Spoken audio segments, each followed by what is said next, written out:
Hello everyone, welcome back to my channel and I hope that you all are doing really well. So in today's video we are going to talk about Jazz Age, which is very important part of the novel The Great Gatsby written by Francis Scott Fitzgerald. तो आज के इस video में हम जानेंगे jazz as के बारे में. So the jazz age was a time in the 1920s mainly in the USA when jazz music became very popular. तो ये देखो जैज म्यूजिक जो है इसका टाइम कब से शुरू हुआ था 1920s में.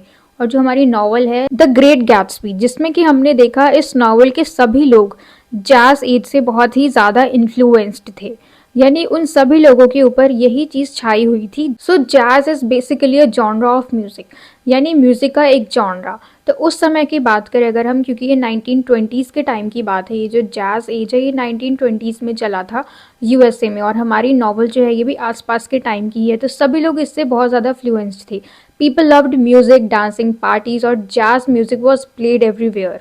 And young people wanted freedom and fun, यानी जो भी यंग पीपल थे उनको फ्रीडम चाहिए थी, इधर उधर घूमने की, फन करना था, यानी एन्जॉयमेंट करनी थी, पार्टीज करने थे. तो ये सारी चीज़ें. And suddenly fashion changed. Short dresses, bob hair cut, stylish suits, यानी अचानक से शॉर्ट ड्रेस पहनना फैशन हो गया. लोगों ने बॉब हेयर कट्स कराने शुरू कर दिए और स्टाइलिश सूट्स पहनने भी शुरू कर दिए, यानी एक तरीके से उनका जो पूरा फैशन है वो चेंज हो गया. Life felt fast, modern and exciting. जो जिंदगी है लोगों की फास्ट हो गई, मॉडर्न हो गई और एक्साइटिंग हो गई, यानी एंजॉयमेंट के चक्कर में जो उनका फैशन सेंस है, ड्रेस सेंस है, सब कुछ चेंज हो गया. And it was also a time when many people broke old rules, यानी काफ़ी सारे लोगों ने पुराने जो रूल्स थे उनको तोड़ना शुरू कर दिया, यानी जो भी उनके कल्चर से रिलेटेड रूल्स थे उन सारी चीज़ों को तोड़ना शुरू कर दिया.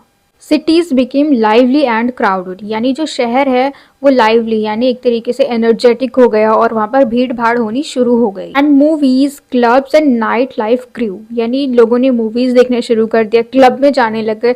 नाइट लाइफ का मतलब है रातों में घूमने लग गए, रातों में इधर उधर जाने लग गए, रातों में ही अपने काम जो भी थे उनके उन सारी चीज़ों की प्लानिंग वो करने लग गए. यानी पहले क्या होता था, रात में लोग सोते थे और दिन में जगते थे, अपना काम करते थे. लेकिन अब क्या हुआ, जैसे ही फैशन चेंज हो गया, जैसे ही मॉडर्न लाइफ शुरू हुई, फिर क्या हुआ कि रात में लोग नाइट लाइफ जो है उनकी वो ज़्यादा बढ़ गई, रात में ही लोग सारी चीज़ें करने लगे. In short the jazz age was a fun energetic time full of music, dance and new ideas. Jazz age जो था वो तो हमने समझ लिया, ठीक है, कि वो कैसा था. अब हम ये देखेंगे कि जैज एज का जो इन्फ्लुएंस है हमारे नॉवल के कैरेक्टर्स पे कैसे पड़ा. क्योंकि देखो इसमें जो मॉडर्निटी है, यानी एक तरीके से हम कह सकते हैं फैशन जो है वो बहुत ज़्यादा हद तक बढ़ गया था. लोग फन करते थे, एंजॉयमेंट करते थे, तो ये सारी चीज़ें करते थे, ठीक है. और एक तरीके से ऐसी चीज़ों में जब ये सारी चीज़ें होती है तो शो ऑफ भी बढ़ जाता है लोगों का, ठीक है. और ये सारी चीज़ें कौन कर सकता है, जो इंसान वेल्दी हो, जिसके पास बहुत ज़्यादा पैसा हो. रात रात में घूमना, क्लब में जाना, मूवीज़ देखना, ये सारी चीज़ें कौन कर सकते हैं, जिनके पास बहुत ज़्यादा पैसा हो. तो इसलिए हमने जो भी अपने नॉवल में पढ़ा, जो भी अमीर कैरेक्टर्स थे वो सारे लोग इन्हीं चीज़ों में व्यस्त थे, इन्हीं चीज़ों में एंगेज थे. गाना सुनना, नाचना गाना, पार्टीज़ करना, ये सब करना, शो ऑफ करना, यही सारी चीज़ें. लेकिन जो हमारा इनर पीस होता है इस पर किसी का ध्यान नहीं था. एक जो ह्यूमन कंपैशन होता है ये चीज़ किसी के अंदर भी नहीं थी. सिंपैथी होना किसी और के लिए ये चीज़ नहीं थी.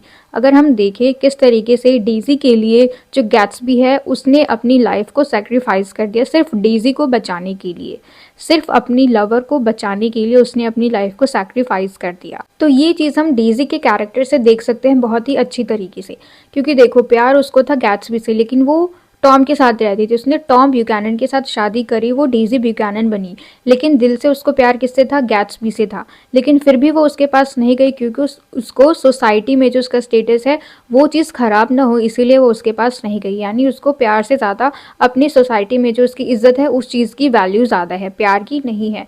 जो भी वेल्थ है टॉम के पास, क्योंकि टॉम बहुत ज़्यादा अमीर है और डेज़ी भी अमीर है, ठीक है. तो इनके पास जो वेल्थ है, इनका जो अपीयरेंस है, इनका जो सोशल स्टेटस है, इसको सिर्फ उन चीज़ की परवाह थी, उन चीज़ की वैल्यू थी, ना कि गैट्सबी के प्यार की. गैट्सबी जो है सिर्फ इसी की वजह से मरता है, इसको बचाने के लिए.